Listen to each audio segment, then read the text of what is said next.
Assalamualaikum students, hope you all are fine and enjoying your good health. Student, I am going to discuss the next assignment number 5. This assignment is from chapter number 7. According to this assignment, your first question is define oxidation and reduction. Table 7.1 में आपको इसकी कुछ definitions नज़र आ रही हैं, table की form में हैं. इनकी स्टेटमेंट्स भी आपको बुक के अंदर नज़र आ जाएंगी. ऑक्सीडेशन क्या होता है? Gain of oxygen. और रिडक्शन क्या है? Loss of oxygen. अगर कोई एलिमेंट, किसी एलिमेंट में से ऑक्सीजन जो है वो लॉस हो रहा है तो उस वक्त उसकी रिडक्शन है, और अगर वो गेन कर रहा है कोई एलिमेंट रिएक्शन के अंदर ऑक्सीजन को गेन कर रहा है तो उसकी ऑक्सीडेशन है. फिर इसी तरह हाइड्रोजन के साथ क्या है कि लॉस ऑफ हाइड्रोजन जो है वो ऑक्सीडेशन होती है, और गेन ऑफ हाइड्रोजन क्या है? वो रिडक्शन है. फिर लॉस ऑफ इलेक्ट्रॉन ऑक्सीडेशन है. किसी भी रिएक्शन के अंदर एक एलिमेंट अगर इलेक्ट्रॉन लूज़ कर रहा है और दूसरा इलेक्ट्रॉन गेन कर रहा है तो जो इलेक्ट्रॉन लूज़ कर रहा है उसकी ऑक्सीडेशन हो रही है, और जो इलेक्ट्रॉन गेन कर रहा है उसकी रिडक्शन हो रही है. नेक्स्ट आपके पास increase in oxidation number, decrease in oxidation number. Oxidation number आपको पता है कि क्या है? किसी भी चीज़, किसी भी एलिमेंट की वैलेंसी होती है या उसके ऊपर जो चार्ज होता है हम उसको ऑक्सीडेशन नंबर कहते हैं. यानी वो फ्री स्टेट में है या उसने कैटाइन फॉर्म में है, एनाइन फॉर्म में है, उसका कितना चार्ज है वो एक्चुअली उसका ऑक्सीडेशन नंबर होता है.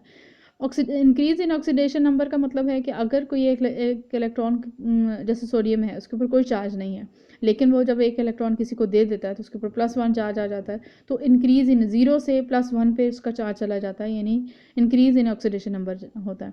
फिर इसी तरह अगर हम क्लोरीन की एग्जांपल लें तो क्लोरीन का भी फ्री स्टेट में उसके ऊपर कोई चार्ज नहीं है, 0 चार्ज है, लेकिन जब वो इलेक्ट्रॉन अपना आउटर शेल कंप्लीट करने के लिए इलेक्ट्रॉन गेन करता है तो उसका 0 से -1 पे चला जाता है, तो फिर यानी डिक्रीज इन ऑक्सीडेशन नंबर हो रहा है. तो इस वजह से increase in oxidation number oxidation है और डिक्रीज इन ऑक्सीडेशन नंबर जो है वो हमारे पास रिडक्शन है. यहाँ पे आपको डेफिनेशन नज़र आ रही है. Oxidation is defined as the gain of oxygen atom और loss of hydrogen atom by an element. Oxygen की डेफिनेशन है ये एक्चुअली किसी भी एक एलिमेंट के अंदर अगर ऑक्सीजन गेन हो रहा है और हाइड्रोजन लूज़ हो रहा है तो उस एलिमेंट से हाइड्रोजन लूज़ हो रहा है तो इसका मतलब उस एलिमेंट की, किसी एक पर्टिकुलर एलिमेंट की ऑक्सीडेशन हो रही है.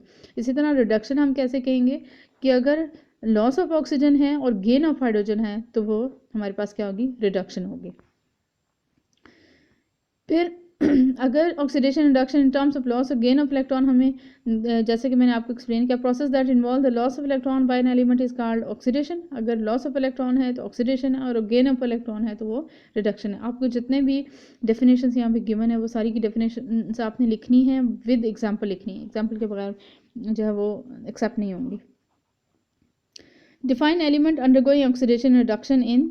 सेकेंड क्वेश्चन क्या है? सेकेंड क्वेश्चन का ए पार्ट है Fe2O3 + 3CO goes to form 2Fe + 3CO2. ये जो क्वेश्चन है हमारे पास, इन क्वेश्चन का आपने बताना है कि इसकी ऑक्सीडेशन किस एलिमेंट की हो रही है और रिडक्शन किस मॉलिक्यूल या एलिमेंट की रिडक्शन हो रही है. आपको सबसे पहले Fe2O3 नज़र आ रहा है, ठीक है. रिएक्शन के अगर दूसरी साइड पे देखें आप तो आपके पास 2Fe नज़र आ रहा है, यानी ऑक्सीजन जो है आयरन के साथ से हट गया, तो यानी लॉस ऑफ ऑक्सीजन हो रहा है. तो लॉस ऑफ ऑक्सीजन आपको पता है कि क्या होता है? रिडक्शन. अब कार्बन मोनोऑक्साइड थी 3CO है, यानी कार्बन मोनोऑक्साइड के 3 मॉलिक्यूल्स है, इसमें एक ऑक्सीजन ऐड हो गई यानी गेन ऑफ ऑक्सीजन हो रहा है. तो यहाँ पे क्या है हमारे पास? 3CO2 यानी कार्बन मोनोऑक्साइड कन्वर्ट हो गई कार्बन डाइऑक्साइड में. तो इस वजह से हम कह रहे हैं कि गेन ऑफ ऑक्सीजन है, तो गेन ऑफ ऑक्सीजन हमारे पास क्या होता है? ऑक्सीडेशन है. नेक्स्ट क्वेश्चन हमारे पास है 2Al + 3Cl2 goes to form 2AlCl3. तो इसमें आपको ये क्वेश्चन आपने पहले भी अटेम्प्ट किया हुआ था, जो लास्ट चैप्टर है, चैप्टर नंबर 5 में आपने इसको प्रैक्टिस किया था. एल्युमिनियम हमेशा 3 इलेक्ट्रॉन जो है वो लूज़ करता है, ठीक है. 3 इलेक्ट्रॉन लूज़ करता है और क्लोरीन 1 इलेक्ट्रॉन गेन कर सकता है, ठीक है. तो जब एल्युमिनियम क्लोराइड बनता है तो एल्युमिनियम जो है वो अपने साथ 3 क्लोरीन एटम को अटैच करता है, क्योंकि एक जो क्लोरीन है वो एक ही इलेक्ट्रॉन गेन कर सकता है, ठीक है। तो अब यहाँ पे सबसे पहले अगर हम एल्युमिनियम के देखें तो एल्युमिनियम हमारे पास जो है इसका ज़ीरो ऑक्सीडेशन स्टेट है, यानी अभी इस कंडीशन में उसके पास कोई नंबर नहीं है, oxidation number zero oxidation number है। लेकिन जैसे ये इलेक्ट्रॉन 3 लूज़ करता है तो इसका ऑक्सीडेशन नंबर कन्वर्ट हो जाता है 0 to +3 में।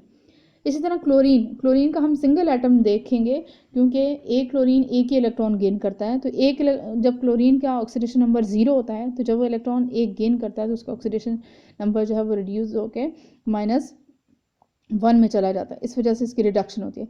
तो यानी ऑक्सीडेशन किस चीज़ की हो रही है, एल्युमिनियम की, और क्लोरीन की क्या हो रही है, रिडक्शन, क्योंकि उसका ऑक्सीडेशन स्टेट जो है वो डिक्रीज हो रहा है। नेक्स्ट क्वेश्चन हमारे पास है Mg + H2O goes to form MgO + H2। इसमें मैग्नीशियम है, मैग्नीशियम ऑक्सीजन गेन कर रहा है, इस वजह से इसकी ऑक्सीडेशन हो रही है, और वाटर जो है ऑक्सीजन लूज कर रहा है, हाइड्रोजन गैस में कन्वर्ट हो रहा है, इसलिए इसकी रिडक्शन हो रही है। नेक्स्ट क्वेश्चन है define oxidising and reducing agent. अब ऑक्सीडाइजिंग एजेंट क्या होता है? ऐसा एजेंट जो कि खुद रिड्यूस हो रहा है वो ऑक्सीडाइजिंग एजेंट है। ठीक है, खुद तो रिड्यूस हो रहा है लेकिन उसकी ऑक्सीडाइजिंग यानी किसी भी रिएक्शन के अंदर वो एलिमेंट जो कि खुद रिड्यूस होता है वो एक्चुअली ऑक्सीडाइजिंग एजेंट होता है, क्योंकि दूसरा एलिमेंट उसकी वजह से ऑक्सीडाइज हो रहा होता है। जैसे हमारे पास यहाँ पे एग्जांपल नज़र आ रही है आपको 2Na + Cl2 goes to form 2NaCl। अब सोडियम जो है यहाँ पर रिड्यूसिंग एजेंट है, क्योंकि ये इलेक्ट्रॉन जो है वो क्या करता है, इलेक्ट्रॉन इसमें से लूज़ होते हैं। जब इलेक्ट्रॉन लूज़ होते हैं तो ऑक्सीडेशन होती है, खुद तो इसकी ऑक्सीडेशन होती है, लेकिन क्योंकि क्लोरीन इलेक्ट्रॉन गेन करता है तो उसकी रिडक्शन होती है, और ये रीज़न बनता है उसकी रिडक्शन की। इस वजह से हम इसे कहते हैं कि ये रिड्यूसिंग एजेंट, ये दूसरे को रिड्यूस करता है, इस वजह से ये रिड्यूसिंग एजेंट है। और क्लोरीन क्योंकि खुद रिड्यूस हो रहा है और खुद रिड्यूस होता है, लेकिन खुद क्या है वो एक ऑक्सीडाइजिंग एजेंट है।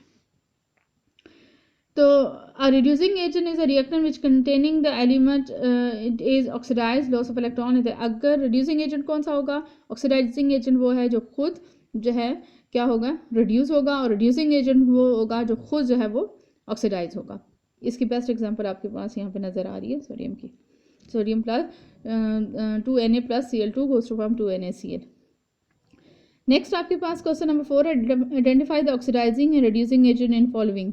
आप कुछ रिएक्शन दिए हैं बिल्कुल वैसे ही जैसे क्वेश्चन नंबर 2 है, उसी तरीके से ये भी अटैम्प्ट करना है आपको। मैं एक एग्जांपल दे देती हूँ यहाँ पर, H2S + Cl goes to form HCl + S। इसमें आपको नज़र आ रहा है H2S है तो सल्फ़र से हाइड्रोजन जो है वो लॉस हो जाता है, लॉस ऑफ हाइड्रोजन है सल्फर से, तो इस वजह से इसकी ऑक्सीडेशन हो रही है, क्योंकि लॉस ऑफ हाइड्रोजन क्या ऑक्सीडेशन, और गेन ऑफ हाइड्रोजन क्या होता है, क्लोरीन जो है वो हाइड्रोजन गेन कर रहा है, इसलिए गेन ऑफ हाइड्रोजन क्या होता है, रिडक्शन होती है यहाँ पे। इसी तरीके से बाकी क्वेश्चंस भी आपने जो बी और सी है उनको भी इसी रीज़न आपने बतानी है और आंसर में लिखना है। ओके स्टूडेंट, सारा प्रैक्टिस करके ये जो इक्वेशंस हैं उनके अच्छे से प्रैक्टिस करके फिर उसके बाद कीजिएगा। आपने कॉपी नहीं करना, बहुत अच्छे से ऑनेस्टली इस जो है वो असाइनमेंट को कंप्लीट कीजिएगा। ओके स्टूडेंट, अल्लाह हाफिज़।